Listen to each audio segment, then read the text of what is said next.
So we are officially 1 year away from the 2018 midterm election.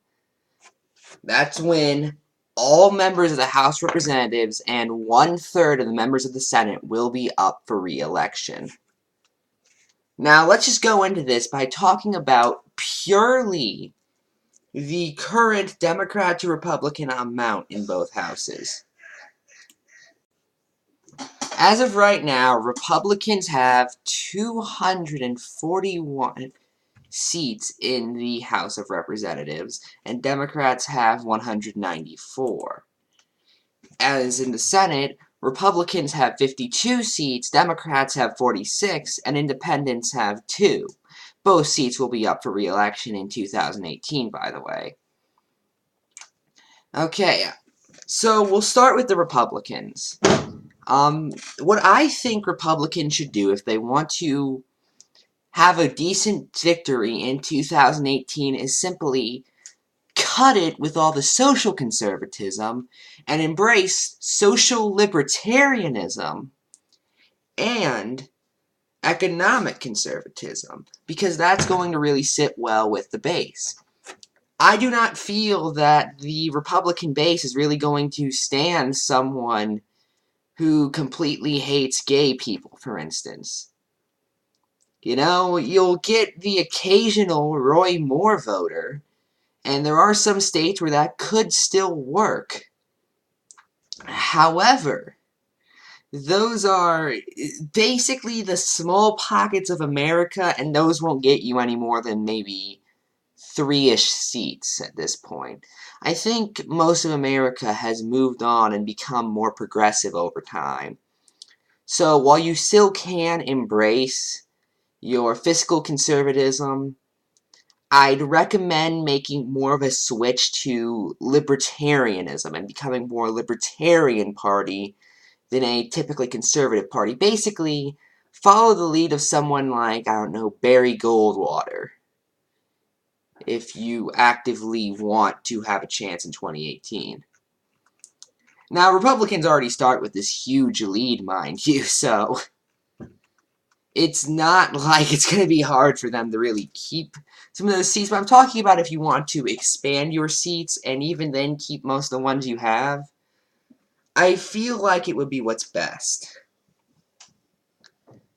Now, especially when you're trying to get new seats against Democrats or against independents, I'd highly recommend, instead of getting a Roy Moore, let's ban gay people, I'm not kidding, Roy Moore actually believes that, again, instead just get a Rand Paul type of conservative. But I'm making that short. Democrats are really where most of this lies. Because in order for Democrats to get a majority in the Senate, they would need to get a near perfect. Like, let me phrase it like this, okay? They have 23 seats up for re-election. They keep all 23. There's still an 8-seat difference, which is how much Republicans have up. They need to get at least 5 of those seats if they want a full majority. They could get 4 and 50-50 it, but still. Or I guess in this case 48-48 because there are 2 independents. And I'm also kind of assuming both the independents, those being Bernie Sanders and I think Angus King, will win in 2018, and that's a huge maybe as of right now. Well, Bernie Sanders for sure. He'll definitely keep his seat. Assuming he doesn't resign, which, when you're the most popular politician in America, that'd be kind of a stupid idea. Angus, I don't know if he's popular enough, but still I think he has a pretty good shot at keeping his seat, if only because independents typically like him. And once you really get an independent in there, it's kind of hard to get them to leave because people love him so much as of right now. Now, it used to not be that way. You used to need to keep the party as how it was. He used to be partisan. However, that's sort of changing and that's sort of expanding, and I'm happy for that. I am really happy for that. But yeah, for Democrats, I'd recommend still put some effort into the Senate election. Don't get me wrong. Don't just intentionally start losing seats. However, you really want to focus on the House election, as that's the one where you have the most influence over.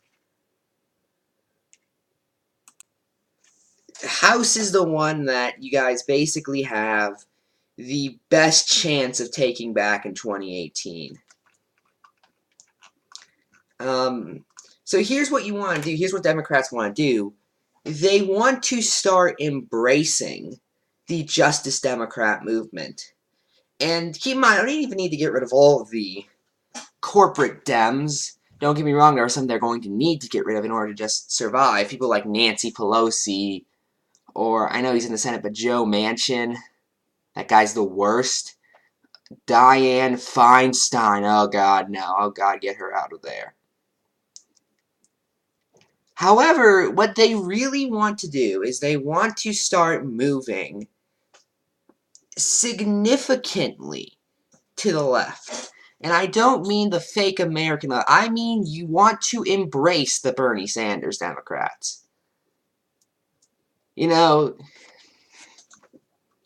you don't want to just sit there and go, Bernie Sanders Democrats, I don't know what those are. I can't figure them out. No, you want to embrace them. You want to, because they're a big majority of the population. Bernie Sanders is the most popular sitting politician right now. There's a reason for that. And if you want to have a chance in 2018, you simply need to embrace that. Do not be afraid, ever, of, campaign on, I know a lot of the older ones can't do this, but campaign on getting money out of politics. You know how easy it would be to win an election just by going, oh, is that my opponent speaking or is that their corporate donor speaking? You can just say that. If you honestly get a question that just stumps you in like a debate or something, you just need to say that, boom, you win. Well, that's the corporate donor speaking. The American people do not like money in politics. They hate the fact that big money is buying out the system. And if you campaign on that, you have an unbelievably good chance of winning. The main thing Democrats want to do if they have a chance in 2018, by the way, is basically do not be afraid of the Justice Democrat movement. Embrace it. Okay? It's really that simple. If you say, yeah, I'm a Justice Democrat, I support Justice Democrat. Granted, again, the older ones probably can't do this, but if you're like a newer congressman and you're a Democrat, just say, yeah, I'm a Justice Democrat now. I'm not taking any corporate money from here on out. I'm not trying. I'm not even going to. And then actually do that, and you'll get re-election after re-election. That's what you want to do. As for independents, just keep doing what you're doing. You guys are cool. Love you, Bernie Sanders. Love Angus King. That's it. I'm Ephrom, and good night.